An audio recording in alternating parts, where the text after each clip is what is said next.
Hello everyone. आप सभी का फिर से स्वागत है। ये घटना चक्र हिस्ट्री का डिस्कशन है और हम लोग मध्यकालीन भारतीय इतिहास को डिस्कस करें, जिसमें आज का टॉपिक है मुगल वंश। मुगल वंश में सबसे पहले बाबर के बारे में डिस्कस करेंगे। इसके बाद इस पर आधारित अब तक जितने भी प्रश्न पूछे गए हैं उन सभी प्रश्नों को एनालिसिस करेंगे। डिस्कशन को स्टार्ट करने से पहले मैं बता दूं कि इसका पीडीएफ अवेलेबल है। अगर आपको पीडीएफ चाहिए तो Telegram channel, Telegram quiz group या चैनल के कम्युनिटी बॉक्स में जाइए, वहां पर इसके रिगार्डिंग में इंफॉर्मेशन को अपडेट कर दिया गया है। तो चलिए स्टार्ट करते हैं। मुगल शासक वास्तव में तुर्कों की चगताई नामक शाखा के थे। तुर्कों की चगताई नामक शाखा के थे मुगल शासक। इस शाखा का नाम प्रसिद्ध मंगोल नेता चंगेज खा के द्वितीय पुत्र के नाम पर पड़ा था, जिसके अधिकार में मध्य एशिया और तुर्कों का देश तुर्किस्तान था। बाबर का पूरा नाम क्या था? याद रखिएगा, बाबर का पूरा नाम जहीरुद्दीन मोहम्मद बाबर था। इसका जन्म 14 फरवरी 1483 को फरगना में उमर शेख मिर्जा और कुतलुग निगार खानम के घर में हुआ था। पिता के मृत्यु के बाद लगभग 11 वर्ष 4 माह की अल्प आयु में जून 1494 में वह फरगना के सिंहासन पर बैठा। शैबानी खान ने 1501 ईस्वी में सर ए पुल के युद्ध में बाबर को पराजित करके मध्य एशिया से खदेड़ दिया। इस युद्ध में उज़्बेकों की युद्ध नीति तुलुगमा पद्धति का प्रयोग शैबानी खान ने बाबर के विरुद्ध किया था। इस युद्ध में उज़्बेकों की युद्ध नीति तुलुगमा पद्धति का जो प्रयोग है शैबानी खान ने बाबर के विरुद्ध किया था। बाबर ने 1504 ईस्वी में काबुल विजय की और 1507 या 1508 ईस्वी में अपने पूर्वजों के द्वारा धारण की गई उपाधि मिर्जा का त्याग करके नई उपाधि पादशाह धारण की। पादशाह आलम खां इब्राहिम लोदी का चाचा था। आलम खां कौन था? इब्राहिम लोदी का चाचा था। उसने दिल्ली के राज सिंहासन पर अपना अधिकार जताते हुए बाबर को भारत पर आक्रमण करने के लिए आमंत्रित किया। 1524 ईस्वी में बाबर के चौथी बार भारत अभियान के दौरान दिल्ली के सुल्तान इब्राहिम लोदी और पंजाब के गवर्नर दौलत खां के मध्य कटु संबंध हो गए, अच्छे संबंध नहीं थे। सुल्तान इब्राहिम लोदी ने दौलत खां को राजधानी आने का आदेश दिया था, जिसका दौलत खां ने उल्लंघन किया। दौलत खां ने अपने पुत्र दिलावर खां को बाबर के पास इस संदेश के साथ भेजा कि वह सुल्तान इब्राहिम लोदी को दिल्ली के सिंहासन से अपदस्थ करके, दिल्ली के सिंहासन से हटा करके उसके स्थान पर उसके चाचा आलम खां को पदस्थ करने में सहायता करे। बाबर के लिए यह जो था स्वर्णिम अवसर था, बहुत अच्छा अवसर था, क्योंकि उसे मेवाड़ के राजा राणा सांगा का भी निमंत्रण प्राप्त हो चुका था। अतः बाबर को यह विश्वास हो गया कि वह भारत विजय का अवसर अब आ गया है। पानीपत का प्रथम युद्ध 21 अप्रैल 1526 को बाबर और इब्राहिम लोदी के बीच हुआ। बाबर के पास विशिष्ट सुविधाएं थी। उसके तोपखाने ने इस युद्ध में आश्चर्यजनक कार्य किया। इब्राहिम लोदी की सेना संख्या में अधिक होते हुए भी पराजित हो गई। इब्राहिम लोदी रण क्षेत्र में मारा गया। याद रखिएगा, फलस्वरूप क्या हुआ? दिल्ली और आगरा पर बाबर का अधिकार हो गया। 27 अप्रैल 1526 को बाबर ने अपने आप को बादशाह घोषित करके भारत में मुगल साम्राज्य की नींव डाली। बाबर ने अगर बात करें तो बाबर ने तुलुगमा युद्ध नीति का प्रयोग पानीपत के प्रथम युद्ध में ही किया था। इस युद्ध में बाबर की सफलता का सबसे मुख्य कारण उसका विशाल तोपखाना था। उसके पास तोप था जिसका नेतृत्व उस्ताद अली कुली नामक व्यक्ति कर रहा था। बंदूकचियों का नेतृत्व मुस्तफा कर रहा था।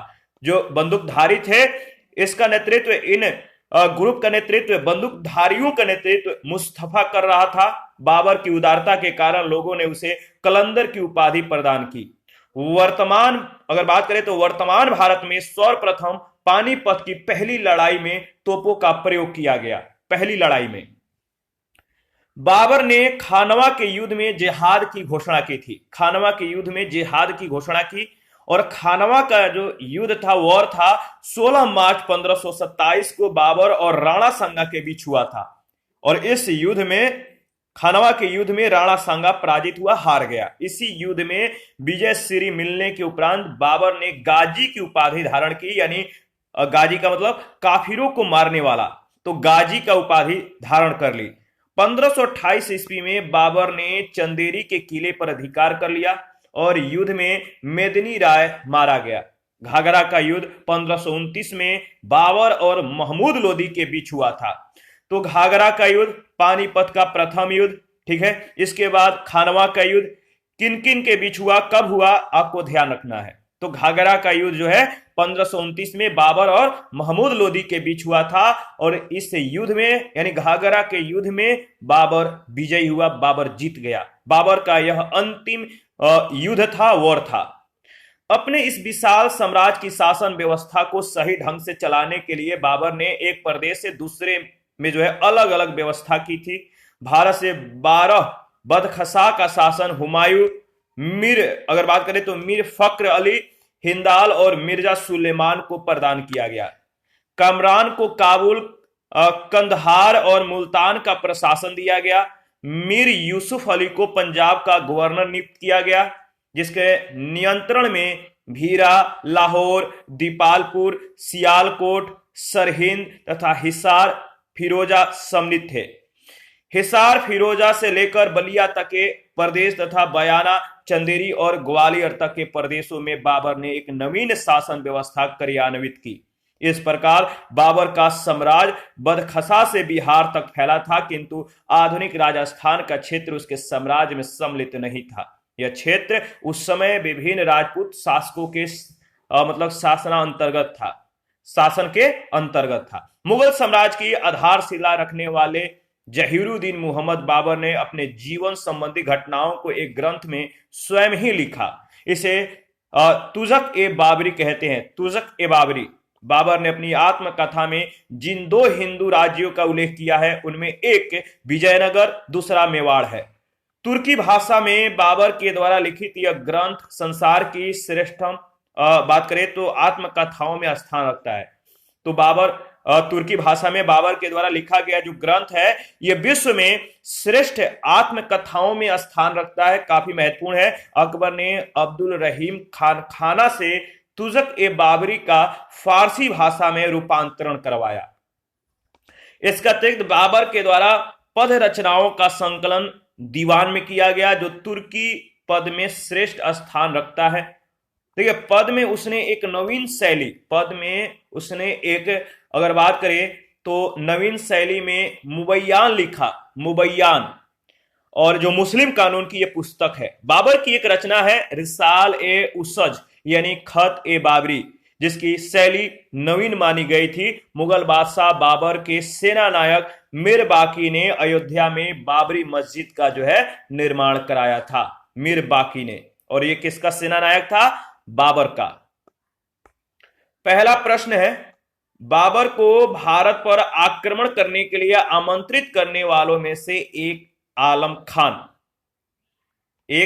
खान था, क्या था आप बताइए। बाबर को भारत पर आक्रमण करने के लिए आमंत्रित करने वालों में से एक आलम खान था। देखिए, अगर बात करें तो इब्राहिम लोदी के संबंधी थे तथा वह दिल्ली के राज सिंहासन के दावेदार थे, आलम खान। तो ऑप्शन ए जो है बिल्कुल करेक्ट ऑप्शन है। आलम खान इब्राहिम लोदी का चाचा था। उसने दिल्ली के राज सिंहासन पर अपना अधिकार जताते हुए बाबर को भारत पर आक्रमण करने के लिए आमंत्रित किया।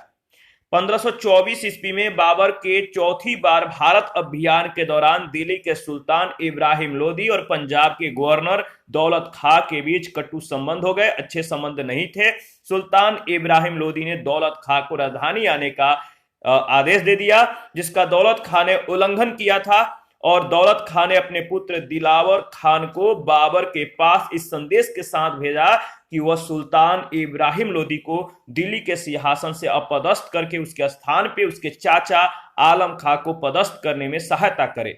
बाबर के लिए यह स्वर्णिम अवसर था, सुनहरा अवसर था, क्योंकि उसे मेवाड़ के राजा राणा सांगा का भी निमंत्रण प्राप्त हो चुका था। अतः बाबर को यह विश्वास हो गया कि भारत विजय का अवसर अब आ गया है। सेकंड प्रश्न है, अफगानिस्तान पर आधिपत्य के समय बाबर को किसने भारत पर आक्रमण करने के लिए निमंत्रण दिया था? अफगानिस्तान पर आधिपत्य के समय बाबर को किसने भारत पर जो है आक्रमण करने के लिए निमंत्रण दिया था? तो सही जवाब है दौलत खान, यानी सी ऑप्शन बिल्कुल ही करेक्ट ऑप्शन है।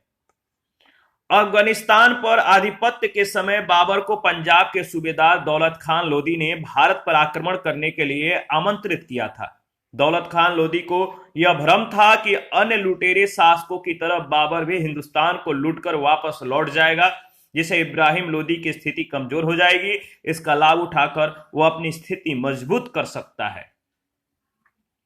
थर्ड नंबर है, मध्यकालीन भारत के मुगल शासक वस्तुतः थे। मध्यकालीन भारत के मुगल शासक वस्तुतः थे, क्या थे? याद रखिएगा, सही जवाब है चगताई तुर्क थे। चगताई तुर्क, सी ऑप्शन। मुगल शासक वास्तव में तुर्कों की चगताई नामक शाखा के थे। इस शाखा का नाम प्रसिद्ध मंगोल नेता चंगेज खां के द्वितीय पुत्र के नाम पर पड़ा था, जिसका अधिकार में मध्य एशिया तथा तुर्कों का देश तुर्किस्तान थे। 4 नंबर, इनमें से किसने बाबर को सर ए पुल के युद्ध में पराजित किया था? इनमें से किसने बाबर को सर ए पुल के युद्ध में पराजित किया था? सही जवाब है सैबानी खां, बी ऑप्शन बिल्कुल करेक्ट ऑप्शन है। सैबानी खां ने 1501 ईस्वी में सर ए पुल के युद्ध में बाबर को पराजित करके मध्य एशिया से खदेड़ दिया। इस युद्ध में उज़्बेकों की युद्ध नीति तुलुगमा पद्धति का प्रयोग सैबानी खां ने बाबर के विरुद्ध किया था। तुलुगमा पद्धति। 5 नंबर है, किस मुगल शासक ने भारत में ऑटोमन युद्ध पद्धति को अपनाया? किस मुगल शासक ने भारत में ऑटोमन युद्ध पद्धति को अपनाया? तो इसका सही जवाब हो जाएगा बाबर, सी ऑप्शन बिल्कुल करेक्ट ऑप्शन है। मुगल शासक बाबर ने भारत में ऑटोमन युद्ध पद्धति को पानीपत के प्रथम युद्ध में अपनाया था। इस युद्ध में बाबर की सफलता का मुख्य कारण उसका विशाल तोपखाना था, जिसका नेतृत्व उस्ताद अली कुली और बंदूकचियों का नेतृत्व मुस्तफा ने किया था। 6 नंबर है, पानीपत का प्रथम युद्ध किसके बीच हुआ था? पानीपत का प्रथम युद्ध किसके बीच हुआ था? तो इसका सही जवाब हो जाएगा बाबर और इब्राहिम लोदी के बीच, यानी डी ऑप्शन बिल्कुल करेक्ट ऑप्शन है। बहुत बार यह प्रश्न पूछा गया है, इसको ध्यान में रखिएगा। इसके बारे में अगर बात करें तो पानीपत का प्रथम युद्ध 21 अप्रैल 1526 को बाबर और इब्राहिम लोदी के बीच हुआ। बाबर के पास विशेष सुविधाएं थी। उसके तोपखाने ने इस युद्ध में आश्चर्यजनक कार्य किया। इब्राहिम लोदी की सेना संख्या में अधिक होते हुए भी पराजित हुई और इब्राहिम लोदी रण क्षेत्र में मारा गया। फलस्वरूप दिल्ली और आगरा पर जो है बाबर का अधिकार हो गया। 27 अप्रैल 1526 को बाबर ने अपने आप को बादशाह घोषित करके भारत में मुगल साम्राज्य की नींव डाली। 7 नंबर है, पानीपत के युद्ध में बाबर की जीत का मुख्य कारण क्या था? पानीपत के युद्ध में बाबर की जीत का मुख्य कारण क्या था? तो सही जवाब है उसकी सैन्य कुशलता, बी ऑप्शन। पानीपत की पहली लड़ाई 21 अप्रैल 1526 को बाबर और इब्राहिम लोदी के बीच हुई, जिसमें अपनी सैन्य कुशलता के बल पर बाबर ने विजय प्राप्त की। बाबर की सैन्य संख्या लोदी सेना से कम थी, फिर भी उसकी कुशल सैन्य नीति के चलते जो है विजय श्री ने उसका वर्णन किया। 8 नंबर है, बाबर की इब्राहिम लोदी पर विजय का कारण क्या था? बाबर की इब्राहिम लोदी पर विजय का कारण था कुशल सेना नायक, यानी डी ऑप्शन। बाबर की इब्राहिम लोदी पर विजय का कारण कुशल सेना नायक या सेना नायकत्व था। 9 नंबर है, निम्नलिखित में से किस युद्ध में एक पक्ष के द्वारा प्रथम बार तोपों का उपयोग किया गया था? निम्नलिखित में किस युद्ध में एक पक्ष के द्वारा प्रथम बार तोपों का उपयोग किया गया था? सही जवाब है पानीपत का प्रथम युद्ध, ऑप्शन ए। दिए गए विकल्पों के अनुसार अगर बात करें तो पानीपत के प्रथम युद्ध में बाबर के द्वारा तोपों का प्रयोग किया गया था। यह लड़ाई बाबर और इब्राहिम लोदी के बीच 21 अप्रैल 1526 को संपन्न हुई थी, जिसमें अपनी सैन्य कुशलता के बल पर बाबर ने विजय प्राप्त की। बाबर की तोपों का संचालन उस्ताद अली कुली और बंदूकचियों का नेतृत्व मुस्तफा ने किया था, परंतु बाबर ने 1519 ईस्वी में बाजौर की लड़ाई में तोपों और बंदूकों के प्रथम उपयोग का उल्लेख किया है। भारत में तोप और बंदूक दाखिल करने का श्रेय आमतौर पर बाबर को दिया जाता है। प्रश्न संख्या नेक्स्ट 10 नंबर, पानीपत की पहली लड़ाई में बाबर ने किसको हराया था? तो आपको मालूम है पानीपत की पहली लड़ाई में बाबर ने जिसको हराया था नाम है इब्राहिम लोदी। 11, किस वर्ष बाबर ने सुल्तान इब्राहिम लोदी को पानीपत की लड़ाई में पराजित किया? किस वर्ष बाबर ने सुल्तान इब्राहिम लोदी को पानीपत की लड़ाई में पराजित किया? तो इसका सही जवाब हो जाएगा 1526 ईस्वी। बी ऑप्शन बिल्कुल करेक्ट ऑप्शन है। 12 नंबर है, निम्न में से कौन सा युग्म सही सुमेलित नहीं है? निम्न में से कौन सा युग्म सही सुमेलित नहीं है? सही जवाब है जो सही सुमेलित नहीं है वो है डी ऑप्शन, चंदेरी का युद्ध 1530। पानीपत का प्रथम युद्ध 1526 ईस्वी में बाबर और इब्राहिम लोदी के बीच, खानवा का युद्ध 1527 ईस्वी में बाबर और राणा सांगा के बीच, घाघरा का युद्ध 1529 में बाबर और महमूद लोदी के बीच, जबकि चंदेरी का युद्ध 1528 ईस्वी में बाबर और मेदिनी राय के बीच हुआ था। पानीपत का प्रथम युद्ध 1526 में बाबर और इब्राहिम लोदी के बीच, खानवा का युद्ध 1527 में बाबर और राणा सांगा के बीच, घाघरा का युद्ध 1529 में बाबर और महमूद लोदी के बीच, और चंदेरी का युद्ध 1528 में बाबर और मेदिनी राय के बीच। तो आपको क्रम में सजाने के लिए भी दिया जा सकता है, याद रखिएगा। 13 नंबर है, निम्नलिखित पर विचार कीजिए। बाबर के भारत में आने के फलस्वरूप पहला, उपमहाद्वीप में बारूद के उपयोग की शुरुआत हुई। दूसरा, इस क्षेत्र की स्थापत्य कला में मेहराब और गुंबद बनने की शुरुआत हुई। तीसरा, इस क्षेत्र में तैमूरी राजवंश स्थापित हुआ। इन तीनों में से कौन सा जो है बाबर के भारत में आने के फलस्वरूप हुआ? तो देखिए, अगर बात करें तो इसमें जो सही जवाब है केवल तीसरा, केवल अगर बात करें तो बी ऑप्शन, तीसरा स्टेटमेंट, इस क्षेत्र में तैमूरी राजवंश जो है स्थापित हुआ। अगर इसके बारे में बात करें तो ध्यान में रखिएगा, भारतीय उपमहाद्वीप में बारूद का प्रयोग बाबर के आक्रमण से पूर्व हो चुका था, यानी बाबर के आक्रमण से पहले ही बारूद का खोज हो चुका था, उपयोग हो चुका था। हालांकि भारत में तोप और बंदूक का प्रयोग करने का जो श्रेय है बाबर को ही दिया जाता है, बारूद को नहीं। तोप और बंदूक का प्रयोग करने का जो श्रेय है बाबर को दिया जाता है। जहीरुद्दीन मोहम्मद बाबर की धमनियों में एशिया के 2 वीर जातियों का रक्त प्रवाहित था। माता की ओर से वह चंगेज खा यानी मंगोल का वंशज, पिता की ओर से तैमूर का वंशज। बाबर के सत्तारूढ़ होते ही इस क्षेत्र में तैमूरी राजवंश स्थापित हुआ। तैमूर प्रभुसत्ता के दैवी अंश के साथ ही संप्रभु के अविभाज्य सत्ताधिकार में जो है विश्वास करता था। मेहराब और गुंबद बनाने की शुरुआत सल्तनत काल में ही हो चुकी थी। बाबर ने भारत में इस्लामी वास्तुकला को स्वयं किसी प्रकार प्रभावित नहीं किया, परंतु बाबरनामा में उसने जो है स्थानीय वास्तुकला में संतुलन या सुडौलपन के अभाव का वर्णन किया है। उसने आगरा में एक उद्यान का निर्माण करवाया। उसने पानीपत की मस्जिद और संभल की जामा मस्जिद का निर्माण किया। हुमायूं ने दीनपनाह नगर की नींव रखी जो रोड़ी की बनी हुई थी, और सामान्य भवनों को जो है महलों के रूप में जो है परिवर्तित किया गया। शेर शाह के काल में नगर के विशाल और मजबूत दरवाजों में सुंदर मेहराबों के निर्माण और संगमरमर तथा रंगीन टाइलों के प्रयोग से यह प्रकट होता है कि नए व्यक्तित्व के अधीन भवन निर्माण की नई परंपरा शुरू हुई। दिल्ली के पुराने किले के भीतर बनी मस्जिद किला एक कुहना का निर्माण शेर शाह के द्वारा 1542 ईस्वी में किया गया। 14 नंबर है, निम्नलिखित युद्धों में से किस एक में बाबर ने जिहाद की घोषणा की थी? निम्नलिखित युद्धों में से किस एक में बाबर ने जिहाद की घोषणा की थी? इसका सही जवाब क्या होगा? तो इसका सही जवाब हो जाएगा, बाबर ने जिहाद की घोषणा किस युद्ध में किया था? तो खानवा का युद्ध में, यानी बी ऑप्शन बिल्कुल सही जवाब है। याद रखिएगा, बाबर ने खानवा के युद्ध में जिहाद की घोषणा की थी। खानवा का युद्ध 1527 में बाबर और राणा सांगा के बीच हुआ था। इस युद्ध में राणा सांगा जो है पराजित हुआ। इस युद्ध में विजय श्री मिलने के उपरांत बाबर ने गाजी की उपाधि धारण की। कुछ विद्वानों के अनुसार बाबर ने चंदेरी के युद्ध में भी जिहाद घोषित किया था।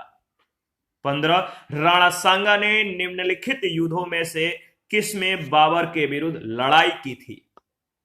राणा सांगा ने निम्नलिखित युद्धों में से किस में बाबर के विरुद्ध लड़ाई की थी? तो सही जवाब है खानवा का युद्ध, यानी बी ऑप्शन बिल्कुल करेक्ट ऑप्शन है। देखिए, इसके बाद 16 नंबर है, मेवाड़ के जिस राजा को 1527 में खानवा के युद्ध में बाबर ने हराया था वह था। मेवाड़ के जिस राजा को 1527 में खानवा के युद्ध में बाबर ने हराया था, नाम था राणा सांगा। 17, खानवा के युद्ध में कौन पराजित हुआ था? खानवा के युद्ध में कौन पराजित हुआ था? सही जवाब है राणा सांगा, सी ऑप्शन। 18, भारत के मुगल शासक बनने पर जहीरुद्दीन मोहम्मद ने नाम रखा। भारत के मुगल शासक बनने पर जहीरुद्दीन मोहम्मद ने क्या नाम रखा, बताइए? नाम रखा बाबर। ऑप्शन ए बिल्कुल करेक्ट ऑप्शन है। बाबर का पूरा नाम जहीरुद्दीन मोहम्मद बाबर था। इसका जन्म 14 फरवरी 1483 को फरगना में उमर शेख मिर्जा एवं कुतलुग निगार खानम के घर हुआ था। पिता के मृत्यु के बाद लगभग 11 वर्ष 4 माह की अल्प आयु में जून 1494 में वह फरगना के सिंहासन पर बैठा। पानीपत के प्रथम युद्ध में विजय के बाद जो है 27 अप्रैल 1526 को बाबर ने अपने को बादशाह घोषित करके भारत में मुगल साम्राज्य की नींव डाली। 19 नंबर है, बाबर ने सर्वप्रथम बादशाह की पदवी धारण की थी। बाबर ने सर्वप्रथम बादशाह की पदवी जो है धारण की थी। तो इसका सही जवाब हो जाएगा बी ऑप्शन काबुल। याद रखिए, काबुल इसका सही जवाब है। बाबर ने अपने फरगना के शासन काल में 1501 ईस्वी में समरकंद पर जो है अधिकार किया, जो 8 महीने तक उसके कब्जे में रहा। समरकंद और फरगना का शासन जो है उसके हाथों से निकल जाने के बाद उसने काबुल की ओर रुख किया। 1504 ईस्वी में काबुल विजय की और काबुल में ही 1507 या 1508 ईस्वी में अपने अनुगामियों का मनोबल बढ़ाने के लिए बाबर ने अपने पूर्वजों के द्वारा धारण की गई उपाधि मिर्जा का त्याग करके नई उपाधि पादशाह धारण की। पादशाह। आगे बढ़ते नेक्स्ट प्रश्न संख्या 20। बाबर के साम्राज्य में सम्मिलित थे। बाबर के साम्राज्य में कौन कौन से क्षेत्र सम्मिलित थे, बताइए? बाबर के साम्राज्य में जो सम्मिलित क्षेत्र थे, काबुल का था, पंजाब का क्षेत्र था और आधुनिक उत्तर प्रदेश का क्षेत्र था। यानी चौथा छोड़कर पहला, दूसरा, तीसरा सही जवाब है। दिए गए विकल्प के अनुसार अगर बात करें तो बाबर के साम्राज्य में काबुल, पंजाब और आधुनिक उत्तर प्रदेश का क्षेत्र सम्मिलित था, लेकिन आधुनिक राजस्थान का क्षेत्र उसके साम्राज्य में सम्मिलित नहीं था। यह क्षेत्र उस समय विभिन्न राजपूत शासकों के जो है मतलब कि शासनांतर्गत था। शासन के अंतर्गत था। 21 नंबर है, वह मुगल सम्राट जिसके जीवन से धैर्य व संकल्प से सफलता की शिक्षा मिलती है। वह मुगल सम्राट जिसके जीवन से धैर्य व संकल्प से सफलता की शिक्षा मिलती है। सही जवाब हो जाएगा जहीरुद्दीन मोहम्मद बाबर। जहीरुद्दीन मोहम्मद बाबर। जहीरुद्दीन मोहम्मद बाबर के जीवन से धैर्य व संकल्प से जो है सफलता की शिक्षा मिलती है। बाल्य अवस्था में ही पिता का साया छिन जाने के बावजूद बाबर ने कभी हिम्मत नहीं हारी। उसके साहस और धैर्य का ही प्रतिफल था कि उसने भारत में मुगल साम्राज्य की नींव डाली उसने अपने पुत्र हुमायूं को सलाह दी थी कि संसार उसका है जो परिश्रम करता है, किसी भी आपत्ति का मुकाबला करने से मत चूकना, परिश्रमहीनता और आराम बादशाह के लिए जो है हानिकारक है। 22 नंबर है, बाबर ने अपने बाबरनामा में किस हिंदू राज का उल्लेख किया है? बाबर ने अपने बाबरनामा में किस हिंदू राज का उल्लेख किया है? तो सही जवाब है मेवाड़ का, मेवाड़। बाबर ने अपनी आत्मकथा में जिन दो हिंदू राज्यों का उल्लेख किया है उनमें से एक है विजयनगर और दूसरा है मेवाड़। बाबर लिखता है कि जब हम लोग काबुल में ही थे तो राणा सांगा यानी मेवाड़ का शासक ने अपनी